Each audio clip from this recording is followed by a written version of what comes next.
old, industrial territory like this is the ideal CQB environment.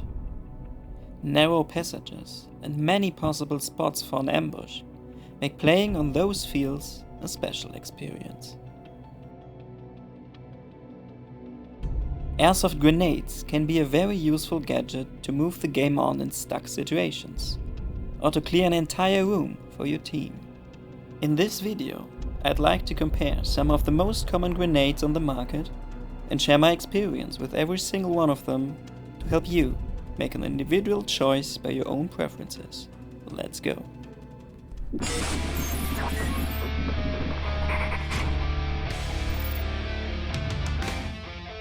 The oldest kit on the block is the Tornado Impact Grenade by Airsoft Innovations, which debuted unbelievable 13 years ago in 2010. With its reliable impact system, a complete reusable design, and a BB spread of 200 BBs, it was a game changer on airsoft fields worldwide at its time. When preparing the Tornado Impact Grenade for use, you first have to set up the impact mechanism. It consists of 4 little pieces which have to be put in the central pin in the right order. Only when you do this correctly, the grenade will hold the gas inside reliably and will not detonate in an unforeseen way. I've seen countless of players on the field trying to set their grenades up for minutes, figuring out which one is the right order for those puzzle pieces, or who even lost them in the high grass, which made the grenade pretty useless for them. A true pain in the ass, so to speak. The second step is to fill the Tornado Impact Grenade with green gas. Never use stronger gases like red or black gas or even CO2, as those would reduce the durability of your grenade drastically. This counts for all the grenades shown in this video, by the way.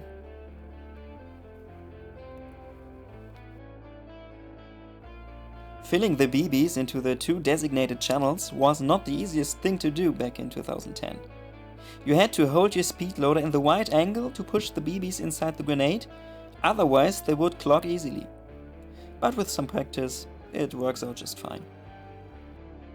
As a final step, we screw the bottom cap on the Tornado.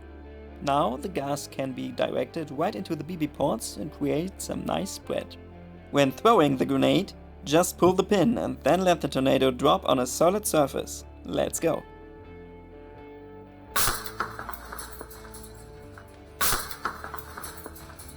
It gets pretty obvious why this grenade is called the Tornado, due to its characteristic rotation.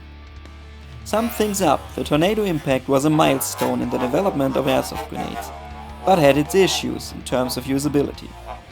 The spread, however, is still one of the best you can get, even in 2023.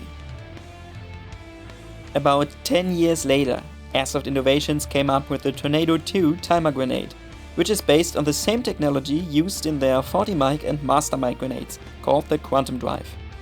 It delivers a BB speed up to 240 FPS and is claimed to be still the most powerful grenade on the market. Setting the Tornado 2 timer up for the game is a lot easier than on its predecessor. First, you install the pin and turn the grenade's head counterclockwise so it locks in one of the 3 timer positions, long, medium or short.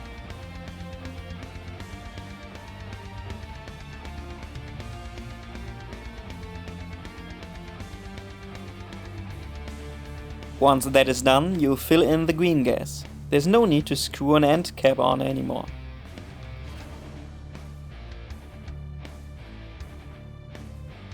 Filling up the BBs is a lot easier than in the Tornado 1, but still can be fiddly from time to time.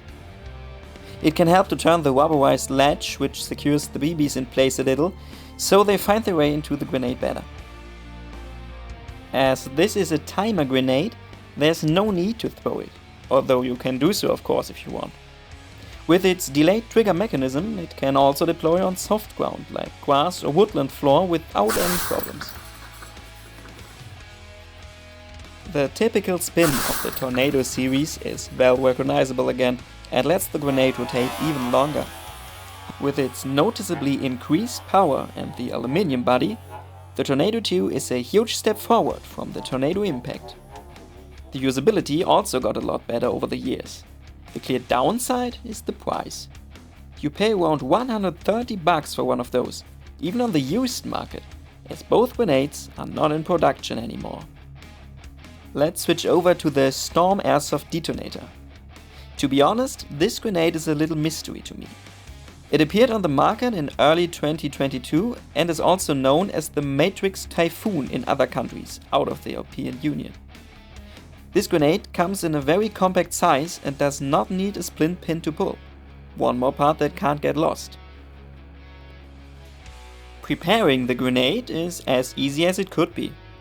Setting the safety button to on, fill in your BBs, setting the safety button to off so no BBs can escape anymore, and fill in your gas. This is how a grenade should be made in my opinion. Not much more hassle than with a standard GBB magazine for your backup. Sometimes you have to give it a little rattle so the BBs can run down their way to the end of the grenade, but that's actually it. The only thing I completely do not understand is this fake spoon they attach to the grenade.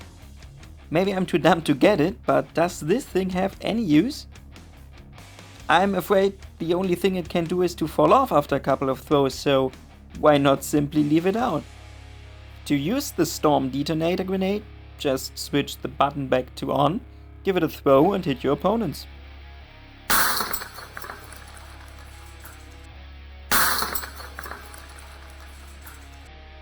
When watching the footage, it becomes obvious that the detonator does not have as much power as both of the tornadoes. Also, the spin is not that consistent. For me personally, the easy handling and the minimal size make it completely up. But what the hell is it with this spoon? I still don't get it. Ah, okay, look at this. They actually made the very same grenade, just without a spoon. Well, yes and no. What you see here is the ASG Storm Apocalypse, which is meant to be the successor of the famous Storm 360 grenade. Besides the lack of a spoon and a slightly redesigned shell, there's no difference for me to the detonator. Consequently, preparing the grenade works exactly the same way. Safety to on, BBs, safety to off, gas, ready. Deploying the grenade again works by switching the safety to on. Nothing more to say here.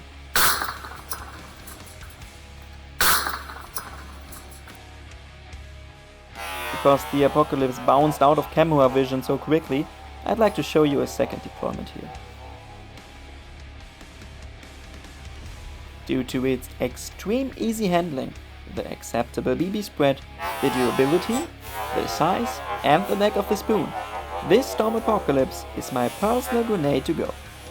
The one you saw in the test actually is the one I'm using for almost 2 years now, so you can see how durable and reliable it really is. Some of you out there might be looking for a more economical grenade, which is still rigid and keeps the overall cost of purchase and usage as low as possible. Okay guys, this grenade is just for you. The all-new Begadi Spring Grenade. This grenade is an in-house development of the German airsoft shop of Begadi. They used high-dense polymer for the body and an AEG spring power mechanism to deploy its load of about 300 BBs, even more than on the Tornado 2. To prepare the grenade, fill both of the BB chambers with the weight of your choice. The indicator windows on both sides show when they are full.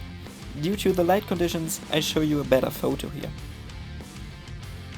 As there's no gas needed, you simply can switch the side button on the grenade to green and...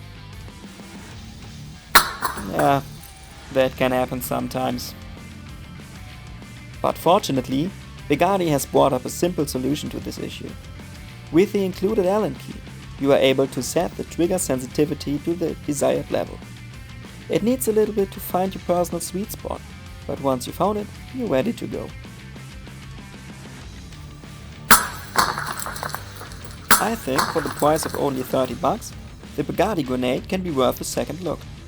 The BB spread looks good for a spring grenade, while handling goes fine after you learn to know the grenade a little better. Time will tell how reliable this piece will be over several game days. I'm curious what you can tell about those. Can you have grenade gameplay in Airsoft for even less money? Well, it depends on the rules of the field you play at. Some fields tell you that, for example, an entire room is out after a grenade landed inside. no matter if hit by a BB in fact or not. If there's such a rule on your field, you basically could use any kind of dummy, for example this one, which I found on a local training facility. It does nothing. But as always in life, you get what you pay for. And if you can call someone out with this dummy, it was still worth it, wasn't it? Of course, there are many more types of grenades out there.